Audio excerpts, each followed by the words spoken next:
Hello friends, आपका हमारे इस चैनल में स्वागत है। आज मैं आपके लिए न्यू कहानी लेकर आई हूँ। कहानी है वट सावित्री व्रत कथा। भद्र देश में अश्वपति नाम के एक राजा राज्य करते थे। उनकी कोई संतान नहीं थी।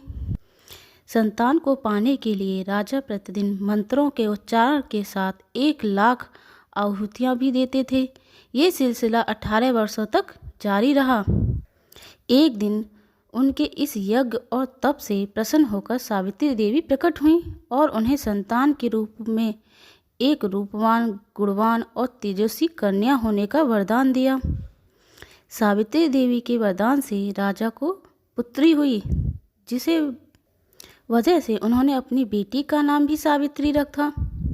सावित्री बड़ी ही रूपवान थी। महल के आंगन में खेलते खेलते सावित्री कब बड़ी हो गई, ये राजा को पता ही नहीं चला। सावित्री की शादी की उम्र होने पर राजा को बहुत चिंता सताने लगी। राजा को अपनी सावित्री के लिए कोई योग्य वर नहीं मिल रहा था। इस वजह से उन्होंने अपनी पुत्री से खुद अपने लिए वर तलाशने के लिए कहा। अपने पिता की बात सुनकर सावित्री ने खुद ही अपने लिए वर ढूंढना शुरू कर दिया। एक दिन सावित्री तपोवन में जा पहुंची। वहां उसने सत्यवान नाम के सुंदर युवक को देखा। सत्यवान एक राजकुमार था, जो सालों देश के राजा धूम्रसेन का इकलौता पुत्र था। जब सावित्री ने उसके जंगल में रहने की वजह पूछी, तो सत्यवान के पिता राजा धूम्रसेन ने बताया कि वे अंधे हो गए हैं और इस वजह से उनसे उनका राज छीन लिया गया है। अब वह अपने परिवार के साथ इसी जंगल में रहते हैं। सावित्री ने राजकुमार और सत्यवान और उसके पिता राजा धूम्रसेन के बारे में अपने पिता को बताया और इच्छा जाहिर की कि वे राजकुमार सत्यवान से शादी करना चाहते हैं। राजा अश्वपति अपनी बेटी को दिए वचन को पूरा करने के लिए तपोवन जंगल गए। वहां पहुंचकर राजा ने धूम्रसेन से मुलाकात की और उन्हें उनके पुत्र सत्यवान के लिए अपनी बेटी सावित्री का विवाह का प्रस्ताव दिया। राजा अश्वपति की बात सुनकर राजा धूम्रसेन ने बड़े ही निराश मन से कहा, हे राजन, मुझे आपका प्रस्ताव मंजूर है। मेरा पुत्र सत्यवान गुणवान, धर्मात्मा और बलवान है, लेकिन ऋषि राज नारद ने मुझे बताया है कि यह अल्प आयु का है, जिसकी अगले वर्ष अमावस्या के दिन मृत्यु हो जाएगी। इसलिए मैं आपसे और आपकी बेटी से विनती करता हूँ कि आप किसी और युवक से अपनी पुत्री की शादी करवाएं। राजा धूम्रसेन की यह बात सुनकर राजा अश्वपति और उनकी बेटी सावित्री काफ़ी निराश हुई, लेकिन सावित्री ने कहा कि एक आर्य समाज की स्त्री होने के नाते वे अपने मन में सिर्फ एक ही युवक को पति के रूप में देख सकती हैं। राजकुमार सत्यवान के अलावा अब वे किसी अन्य युवक से विवाह नहीं कर सकती हैं। सावित्री की जिद के सामने राजा अश्वपति और राजा धूम्रसेन को झुकना पड़ा। अगले ही दिन राजकुमारी सावित्री और राजकुमार सत्यवान का विवाह बड़े ही धूमधाम से कर दिया गया। सावित्री रूपवान तो थी, लेकिन वह सर्वगुण संपन्न भी थी। ससुराल पहुंचते ही वे तन मन से अपनी पति सत्यवान और सास ससुर की सेवा में लग गई। देखते ही देखते 1 वर्ष निकल गया और सत्यवान की मृत्यु का दिन करीब आ गया। जैसे जैसे दिन कट रहे थे, सावित्री का मन उदास रहने लगा। उन्होंने नारद से पूछा कि क्या वे अपने पति की उम्र को बढ़ा नहीं सकती हैं। तो इस पर नारद ने उन्हें अमावस्या के 3 दिन पहले देवी सावित्री का उपवास करने और वट के पेड़ की पूजा करने के निर्देश दिया।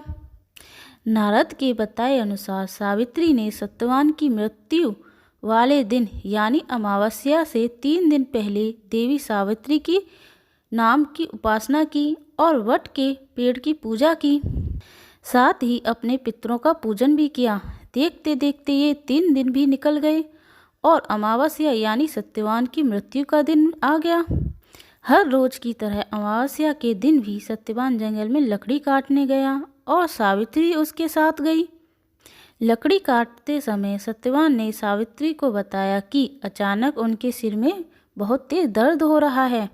सत्यवान की यह बात सुनकर सावित्री समझ गई, यही उसके पति के जीवन की आखिरी पल है। वो जमीन पर एक वट के पेड़ के नीचे बैठ गई और सत्यवान का सिर अपनी गोद में रखकर सहलाने लगी। अगले कुछ ही क्षण में सावित्री के सामने यमराज खड़े थे और वे सत्यवान के प्राणों को अपने साथ लेकर जाने लगे। सावित्री भी यमराज के पीछे पीछे जाने लगी। यमराज ने पहले तो सावित्री को बहुत मनाया कि वे जो भी कर रही है वो पहले से ही लिखा गया है, वो बस अपना कर्म कर रहे हैं। लेकिन सावित्री ने यमराज की बात नहीं सुनी और उनके पीछे पीछे चलती रही। सावित्री की इस निष्ठा और पति के लिए उसका त्याग देखकर यमराज काफ़ी प्रसन्न हुए और उन्होंने सावित्री को वरदान मांगने के लिए कहा। यमराज की बातें सुनकर सावित्री ने कहा, हे यमराज, मेरे सास ससुर अंधे हैं, आप उनकी आँखों की रोशनी वापस करने का वरदान दीजिए। यमराज ने कहा, ठीक है, ऐसा ही होगा, जाओ अब घर जाओ, तुम्हारे सास ससुर अब अंधे नहीं रहे। ऐसा कहने के बाद यमराज फिर आगे बढ़े, लेकिन सावित्री फिर भी उनके पीछे पीछे चलने लगी। यमराज ने सावित्री को वापस जाने के लिए कहा, लेकिन सावित्री ने मना कर दिया। उसने यमराज से कहा कि वह बस अपने कर्तव्य और पत्नी व्रत का पालन कर रही है, इसलिए जहाँ जहाँ उसके पति जाएंगे वह उनके पीछे पीछे चलेगी। सावित्री की इस बात को सुनकर यमराज फिर से काफ़ी प्रभावित हुए। उन्होंने सावित्री को एक और वरदान मांगने के लिए कहा। सावित्री ने कहा, मेरे ससुर धूम्रसेन साल देश के राजा थे, लेकिन किसी ने उनसे उनका राज छीन लिया। कृपया करके आप उन्हें उनका राज वापस मिलने का वरदान दीजिए। यमराज ने सावित्री के इस वरदान को भी पूरा कर दिया और कहा, जाओ अपने ससुर के राज्य जाओ, अब जंगल में नहीं अपने महल में सोते हैं।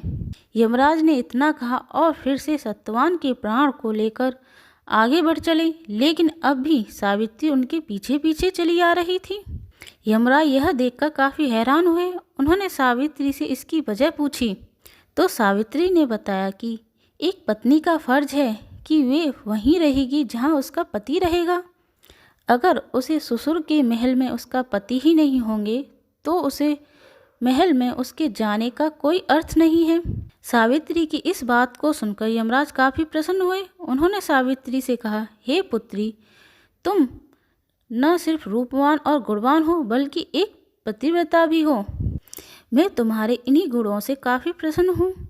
तुम मुझसे तीसरा वरदान भी मांग सकती हो। यमराज की इस बात को सुनते ही सावित्री ने कहा, हे राजन, आप मुझे 100 संतानों की माँ बनने का वरदान दें। सावित्री के इस वरदान को सुनते ही यमराज ने कहा, हे पुत्री, अब घर जाओ, मैं तुम्हारे अब इस तीसरे वरदान को भी पूरा करता हूँ। तुम 100 साहसी और पराक्रमी संतान को जन्म दोगी। यमराज के इस वरदान को सुनकर सावित्री ने कहा, हे राजन, मैं एक हिंदू नारी हूँ और आर्य कुल की जन्मी हूँ, इसलिए मेरे जीवन में सिर्फ एक ही पति होंगे और वो हैं सत्यवान। इसलिए आपको अपने वरदान के अनुसार मेरे पति सत्यवान को भी फिर से जीवित करना होगा। सावित्री की इस बात को सुनकर यमराज और भी ज़्यादा प्रभावित हुए और उन्होंने सत्यवान के प्राणों को वापस छोड़ने का वरदान दिया और सावित्री से कहा, हे पुत्री, अब वापस उसी वट के पेड़ के नीचे जाओ जहाँ तुम्हारे पति का शरीर पड़ा था। मैंने सत्यवान के प्राणों को छोड़ दिया और तुम दोनों को 100 संतानों के साथ ही अखंड सौभाग्यवती होने का भी वरदान दे दिया है। यमराज की बातों को सुनकर सावित्री ने उनसे विदा ली और वापस उस वट के पेड़ के पास पहुंची जहां पर उसके पति का शरीर पड़ा था। जब वह सत्यवान के करीब पहुंची तो उसने देखा उसका पति वापस से जिंदा हो गया था। दोनों जल्दी जल्दी जंगल से बाहर निकले और राजा धूम्रसेन के सांवले देश पहुँचे। वहाँ पहुंचकर सावित्री ने देखा कि अब उसके ससुर को उनका राज फिर से मिल गया है और उनकी आँखों की रोशनी भी वापस आ गई है। तभी से हर साल जेठ मास की अमावस्या के दिन वट सावित्री व्रत मनाया जाने लगा। इस दिन पूरे विधि विधान से वट के पेड़ की पूजा अर्चना की जाती है और सुहागिन महिलाएं अपनी पति की लंबी उम्र की कामना करती हैं। जय हो वट सावित्री देवी की। हमें इस कहानी से यह सीख मिलती है कि निष्ठा, श्रद्धा और लगन से वट सावित्री व्रत करने वाली सुहागिन महिलाएं अपने पति पर आने वाली बाधाओं को टाल सकती हैं। अगर आपको मेरी कहानी अच्छी लगे तो प्लीज़ सब्सक्राइब। Thank you.